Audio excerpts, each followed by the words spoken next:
मान बढ़ाना है। एक बात बताइए, छोटा व्यक्ति भी बड़ा हो सकता है समाज में। कैसे? देने वाला। कौन बड़ा हो सकता है? देने वाला। और बड़ा व्यक्ति भी समाज में छोटा हो सकता है। कैसे? लेने वाला, जिससे कभी निकले ना और लेने के लिए हाथ उठ जाए। वो व्यक्ति बड़ा होते हुए भी छोटा हो जाता है, और छोटा व्यक्ति भी देते देते एक दिन बड़ा हो जाता है। इसलिए सोच समझकर हमेशा बड़ा बनना है, रहना है, तो इस बात का ध्यान रखना होगा। मन लागो मेरो यार फकीरी में, मन लागो मेरो यार फकीरी में। हाथ में कुंडी बगल में सोटा, चारों दिशा जागीरी में। और हाथ में कुंडी बगल में सोटा, चारों दिशी जागीरी में। अपना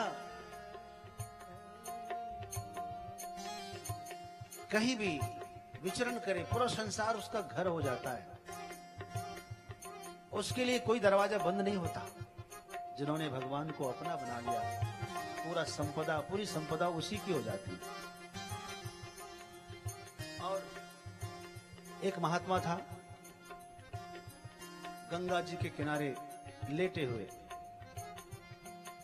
उसको किसी राजा ने देखा कि भाई महात्मा ऐसे खुले बदन लेटे हुए हैं, इसको सुंदर सा एक कंबल दान देते हैं। उड़ा दिया, अच्छा सा कंबल जो स्वयं सर्दी में ओढ़े हुए थे, लो उड़ा दिया, आशीर्वाद दिया, वाह आप ऐसे ही दान देते रहो। राजा चले गए। थोड़ी देर के बाद एक कंगला आदमी आया। कंगला समझते हो ना? उसने देखा, अरे फकीर आदमी है, इतना कीमती कम्बल ओढ़े हुए हैं, इसको क्या जरूरत पड़ गई इतनी कीमती वस्त्र पहनने ओढ़ने की? उससे रहा नहीं गया। देखो तो क्या तन के बाबा सोया हुआ, बाबा लेटे हुए थे। उसने किनारा पकड़ा, जोर से खींचा और भाग गया लेकर के। बाबा ने उसको भी आशीर्वाद दिया, वाह ऐसे ही चोरी करते रहो। बाबा तो ऐसा ही है। मन ऐसा होना चाहिए आपका, हमेशा यह भाव रहे आपका कि जो होगा वो बहुत अच्छा होगा, क्योंकि हम भगवान की शरण में हैं। तो मेरे साथ कभी गलत हो ही नहीं सकता। नारद जी की तपस्या को देखकर बहुतों को अच्छा लगा, लेकिन कुछ लोगों को अच्छा नहीं लगा। किसको अच्छा नहीं लगा होगा? आप बता सकते हैं? कौन होगा वो जिसको अच्छा नहीं लगा? हैं? वो है देवराज इंद्र। उसको डर सताने लगा कि कहीं ऐसा ना हो। वैसे तो देवर्षि नारद जी सर्वसमर्थ हैं, सब कुछ इनको प्राप्त है, रिद्धि सिद्धि कुछ चाहिए नहीं, सब कुछ इनके पास है, फिर ये तपस्या क्यों कर रहे हैं? कहीं ऐसा तो नहीं कि ये हमारा स्वर्ग लेना चाहते हैं? समाज में कोई ज्यादा सामाजिक बन जाए, थोड़ा नाम होने लग जाए, अखबारों में छपने लग जाए, तो कुछ लोगों का सिंहासन हिलने लगता है, दर्द होने लगता है। कहीं ऐसा तो नहीं कि चुनाव में खड़ा होगा है? इस बात का उनको सदा डर बना रहता है।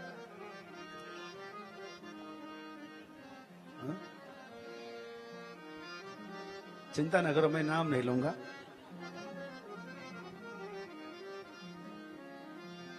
नहीं तो आप ऐसे लोगों की नजरों में आ जाएंगे। तो देवर्षि नारद की तपस्या को देखकर इंद्र को चिंता हो गई। अब नारद जी तो समाधि में, पूछे तो बताए कैसे? वो तो समाधि में, रात दिन उसको नींद नहीं आएगी। देवराज इंद्र ने सोचा कैसे भी इनकी तपस्या को भंग करना है। कामदेव को भेजा। और किसको भेजा? ऋतुराज बसंत को भेजा। बहुत सारी अप्सराओं को भेज दिया, जाओ कैसे भी करके नारद जी की तपस्या को भंग करके ही आना। सब लोग आए, बहुत कोशिश कर लिए, लेकिन नारद जी की तपस्या भंग नहीं कर पाए, क्योंकि उस क्षेत्र में कामदेव का प्रभाव होता ही नहीं था, है ना। जैसे कहीं भी आप देखे होंगे, कहीं जेमर लग जाए, जेमर समझते हो, लगने के बाद मोबाइल का टावर तो दिखता है लेकिन कोई काम करता नहीं, फोन आएगा भी नहीं और जाएगा भी नहीं। उस क्षेत्र में मानो शिव जी का ऐसा प्रभाव था कि कामदेव का कोई प्रभाव होता नहीं था। सब हार गए, नाच नाच के अप्सराओं के घुंघरू टूट गए, बसंत राग रागनी छेड़ के गा गा के थक गए, लेकिन नारद जी को जगा नहीं पाए। आखिरी में सब कोई प्रणाम करने आए और प्रणाम करके कामदेव ने कहा, देव ऋषि नारद जी की जय हो, कामजयी नारद की जय हो। मैं कामदेव अपनी हार स्वीकार करता हूं, आपको प्रणाम करके अब जा रहा हूं। नारद जी की आंखें खुल गई। नारद जी ने कहा कि तुम कौन हो? मैं कामदेव हूं महाराज। यहां कैसे? महाराज आया था आपको, आपकी तपस्या भंग करने के लिए। क्यों? इंद्र ने भेजा था। इंद्र ने क्यों भेजा तुमको? इसलिए महाराज, इंद्र को लगा कि आप कहीं स्वर्ग पाने की इच्छा से तपस्या तो नहीं कर रहे। नारद जी ने कहा, ना जाओ, कह देना मुझे स्वर्ग नहीं चाहिए, मुझे लोभ नहीं है स्वर्ग का। अच्छा महाराज, एक बात पूछूं, आपको मेरे ऊपर क्रोध नहीं आया? बोले, ना, तुम पर क्या क्रोध करना, तुम क्या चीज हो, क्यों क्रोध करे तुम पर भाई? बोले, महाराज एक बात कहूं? क्या? आप तो महान हैं। अरे हम कैसे महान हैं? आप तो, मैं स्वयं प्रमाणित कर रहा हूं कि आप काम को जीत लिए, मैं हारा हुआ हूं, और आपको क्रोध भी नहीं आ रहा मेरे ऊपर, तो आप क्रोध को भी जीत लिए। और महाराज, आपको इंद्रलोक का, स्वर्ग का यदि लोभ नहीं है तो आप लोभ को भी जीत लिए। काम क्रोध लोभ त्रिकाल जयी देवर्षि नारद जी की जय हो। अरे क्या कहना है, नारद जी तो गदगद हो गए।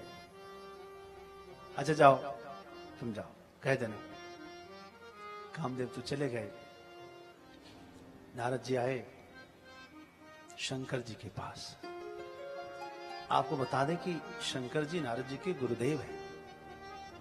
हाँ, हमेशा आते हैं, ऐसा नहीं कि हमेशा गुरुदेव ही सुनाते हैं, लेकिन शंकर जी में ये गुण है कि शंकर जी सुनते भी हैं, श्रोता भी है, और शंकर जी वक्ता भी है। कभी नारद जी सुनाते हैं तो शंकर जी सुनते हैं। हमेशा जब जब नारद जी आते थे तो श्री राम जी की कथा सुनाते थे। क्या सुनाते थे? राम कथा सुनाते थे। आज नारद जी आए तो काम कथा सुना रहे। बदल गया है, टॉपिक चेंज, सब्जेक्ट ही चेंज कर दिया। हा? काम कथा लिखा है, काम चरित नारद सब भाखा। शंकर जी ने मना किया। देखिए ऐसा है नारद जी, क्या हुआ? बोले, बाबा हम तो तपस्या कर रहे थे, लेकिन कामदेव आया और विघ्न करना शुरू किया, लेकिन चिंता की कोई बात नहीं, आपके आशीर्वाद से हमने कामदेव को जीत लिया। और भगवान एक बात बताऊं, मैं उस पर तो क्रोध भी नहीं किया, मुझे उस पर क्रोध भी नहीं आया, और मैंने कह दिया कि जाओ कह देना इंद्र को कि मुझे इंद्रासन का लोभ भी नहीं है, मुझे स्वर्ग का लोभ भी नहीं। तो भगवान आपके आशीर्वाद से हम काम क्रोध लोभ को जीत कर आ रहे हैं। गुरु है शंकर जी। कौन है? है। तुम त्रिभुवन गुरु वेद बखाना। शंकर जी तो त्रिभुवन के गुरु हैं, और नारद जी के तो साक्षात गुरु हैं। गुरु कभी चाहेगा कि मेरे शिष्य को अभिमान हो जाए? कभी नहीं चाहेगा। और उनको पता है कि शिष्य के मन में यदि अभिमान हो जाएंगे ना, तो शिष्य के मन में भगवान नहीं होंगे। भगवान शिष्य के हृदय में हमेशा रहे, इसके लिए उसके हृदय में अभिमान को नहीं रखना है। अच्छा नहीं लगता, शंकर जी ने प्रशंसा नहीं की। मैं आपको अपनी बात बताऊं, आप लोग सोचेंगे क्या। एक बार मैं जो है अखिल भारतीय शास्त्रार्थ जीतकर, बेंगलोर में जीतकर आया, मुझे गोल्ड मेडल मिला। ताली मत बजाओ, कष्ट की बात बता रहा हूं। वो तो मिला और लेकर मैं आया, अपने गुरुदेव भगवान को दिखाया कि ये मेडल है तिरंगे में, स्वर्ण पदक और ये प्रमाण पत्र।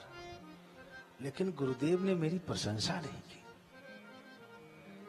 अब आप लोग होते तो बहुत तारीफ करते, जबकि लोगों ने मेरी बहुत तारीफ की। आश्रम की काशी उतरे तो स्टेशन में लोगों ने ढोल बजाकर स्वागत किया था। लेकिन उस घटना को जब मैं गुरुदेव को बताया, गुरुदेव ने एक शब्द भी मेरी प्रशंसा में नहीं कहा। ये मैं हकीकत बता रहा हूं। उस समय मुझे ऐसा लगा, अज्ञानतावश, अपनी अज्ञानता बता रहा हूं, मुझे ऐसा लगा कि शायद गुरुदेव को खुशी नहीं मिली।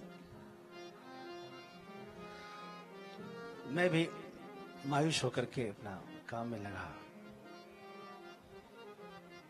एक बार फिर ऐसे लखनऊ में शास्त्रार्थ हुआ था और संयोग से मैं वापसी में ट्रेन में बैठा जिस ट्रेन में, उसी ट्रेन में, उसी बोगी में गुरुदेव आ रहे थे शुक्र क्षेत्र सोरो से। तो मैं फिर से वही दिखा दिया, दूसरी बार की बात बता रहा हूं, ये मेडल जीत के आ रहा हूं। गुरुदेव ने फिर भी तारीफ नहीं की, दूसरी प्रशंसा किया, उसकी प्रशंसा नहीं किया। तो मुझे पता नहीं, बड़ा अजीब लगता था। एक बार और कहीं पटना में कार्यक्रम था, मैं स्वयं गीता पर कर रहा था, प्रवचन कर रहा था। दूसरे सब संतों की प्रशंसा की, मेरी प्रशंसा नहीं की। मुझे सब याद है। तो मुझे गुरु भाई ने, विद्यानंद स्वामी जी ने कहा कि देखा कि तुम्हारी प्रशंसा तो किया नहीं, हम लोगों की तारीफ किया। मैं कुछ बोला, क्या बोलूं भाई, हाँ ठीक है। लेकिन मुझे पता नहीं था गुरुदेव क्या चाहते थे। ये तो अब मुझे समझ में आता है कि गुरु क्या चाहते हैं। वो चाहते हैं कि ये सब प्राप्त करके कहीं आपके मन में अभिमान ना हो जाए और कहीं आप वहीं के वहीं ना रुक जाएं। इसीलिए वो तो और ऊपर उठाना चाहते हैं आपको, इसलिए प्रशंसा नहीं करते। आप जानते होंगे, चूंकि आप एक पिता हैं, आप एक माता हैं, अपने बच्चों की सफलता पर माँ बाप को क्यों खुशी नहीं होगी? कितनी खुशी होती है, बच्चों से ज्यादा खुशी होती है। लेकिन उस समय सहल एक आदमी था, मूर्ति बनाता था। इतनी अच्छी मूर्ति बनाने लगा कि सब उसकी प्रशंसा करने लगे, लेकिन उसके पिता प्रशंसा नहीं करते थे। कुछ नहीं बोलते, बोला इसका मतलब और अच्छा बनाएगा, और अच्छा बनाने लगा। फिर वो घूमने लगा, दूर दूर स्थानों में जाए और सब जगह की मूर्तियां देखे, कलाकृति देखे, और सबसे सुंदर बनाया उसने एक बार। अब तो वो नाराज हो गया अपने ही पिता से कि ये पिता है कि क्या है? मैंने इतनी अच्छी मूर्ति बनाई है, हूबहू बनाई है, लेकिन एक बार भी ये तारीफ नहीं करते। नाराज हो गए। उसकी नाराजगी को लोगों ने भांप लिया। जाकर उसके पिता से कहा कि एक बार आप अपने बच्चे की प्रशंसा क्यों नहीं करते? उसने कहा कि मैं प्रशंसा तो, अरे मैं पिता हूं, कौन कहता मुझे खुशी नहीं? मुझे खुशी उससे ज्यादा है। लेकिन जिस दिन मैं वाह वाह करके पीठ थपथपा दूंगा ना, उस दिन वो प्रयत्न करना बंद कर देगा, उसी वाहवाही में रुक जाएगा। मैं चाहता हूं कि हर बार यही कहता हूं कि और कोशिश करो, और कोशिश करो। आज यहां तक आगे बढ़ा है और मैं चाहता हूं एक दिन पूरे संसार भर में सर्वश्रेष्ठ मूर्तिकार मेरा पुत्र बने। इसीलिए मैं तारीफ नहीं करता, मैं उनकी कोशिश की सराहना का, अच्छा प्रयास किया, ऐसा कहता हूं। तो बंधुओं, पुत्रों की प्रशंसा करनी चाहिए, लेकिन उसके मुंह पर कभी नहीं करनी चाहिए। सामने में बिल्कुल नहीं। अच्छा प्रयास किया, क्या बोलना? आप पीछे उसकी प्रशंसा करना, लोगों के सामने प्रशंसा करना। हाँ? ये इतना धैर्य वाला पुत्र भी होना चाहिए, इतना धैर्य होना चाहिए, बहुत बड़ी बात है। देवर्षि नारद जी की स्थिति को देखकर शंकर जी समझ गए। शंकर जी ने कहा कि नारद जी, ये सब तो ठीक है, आपने जीत ही लिया, अच्छी बात है, लेकिन ये प्रसंग को आप खत्म कर दीजिए यहीं पर, इसकी चर्चा कहीं भी मत करिए। अब आप बताइए, जिसने इतने बड़ा मेडल जीता हो, 3 मेडल, काम जयी, क्रोध जयी, लोभ जयी, वो आदमी चुप रह सकता है? नारद जी को लगा कि शायद शंकर जी इसलिए खुश नहीं हो रहे हैं कि शंकर जी एक ही कामदेव को केवल जीत पाए, हम तो क्रोध और लोभ दोनों को तीनों की जीते हुए हैं। शंकर जी से हम आगे निकल रहे हैं, इसीलिए गुरुदेव हमारी प्रशंसा नहीं कर रहे हैं। उनको ऐसा लगा। नारद जी प्रणाम करके चले गए। शंकर जी समझ एक बंदा मानने वाला है नहीं, 2 शिवगण साथ में भेज दिए, जाओ नारद जी का देखो तो हुआ क्या, हश्र क्या है। पीछे पीछे गए। नारद जी कहाँ रुकने वाले, ब्रह्मलोक भी गए, ब्रह्मा जी ने भी कुछ समझाया होगा। उसके बाद बीना बजाते बजाते बाबा पहुंच गए भगवान विष्णु के पास। भगवान विष्णु भी कम नहीं, समझ गए और बाहर आकर के खड़े होकर स्वागत किया। आइए आइए आइए देवर्षि पधारिए, और अपने ही आसन पर बैठने के लिए जगह दिया। नारद जी बैठ गए। नारद जी को ऐसा लगा कि शायद हम भगवान विष्णु के बराबर हो गए, इसलिए मुझे अपने ही आसन पर बैठने के लिए कह रहे हैं। अच्छा एक बात बताइए, पिता की कंधे पर बैठकर बच्चा यदि दूर तक देखने लग जाए तो क्या बच्चा पिता से बड़ा हो गया? पिता करे हम तो उस कुर्सी तक देख रहे हैं, पिताजी अरे हम तो वो दीवार के उस पार जो कुर्सी है उसको भी देख रहे हैं, आप तो नहीं देख पा रहे। इसका मतलब हम आपसे तो क्या हो सकता है? नहीं हो सकता। गुरु गुरु ही रहता है, पिता पिता ही रहता है। भगवान विष्णु ने, भगवान नारायण ने नारद जी की खूब प्रशंसा किया। पता क्यों प्रशंसा किया? क्योंकि उर अंकुरे गर्भतरु भारी,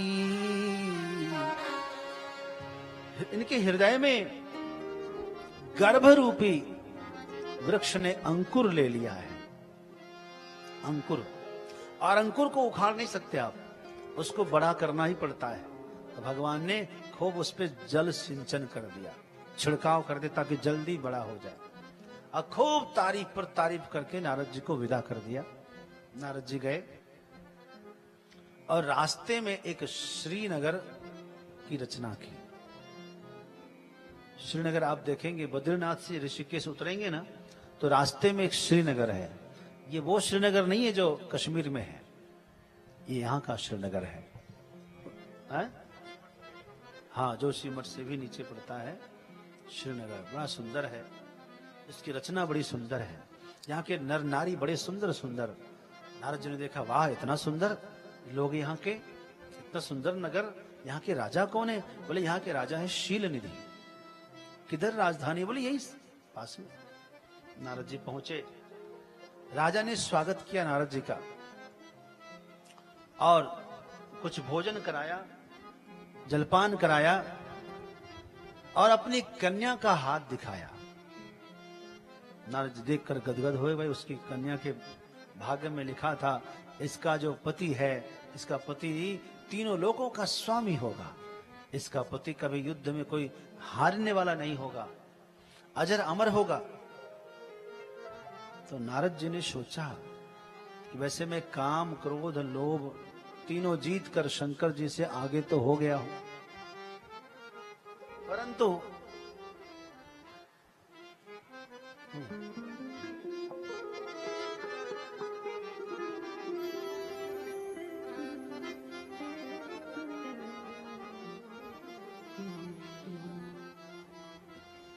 लेकिन भगवान विष्णु से आगे नहीं हो पाया, क्योंकि उनके पास लक्ष्मी है।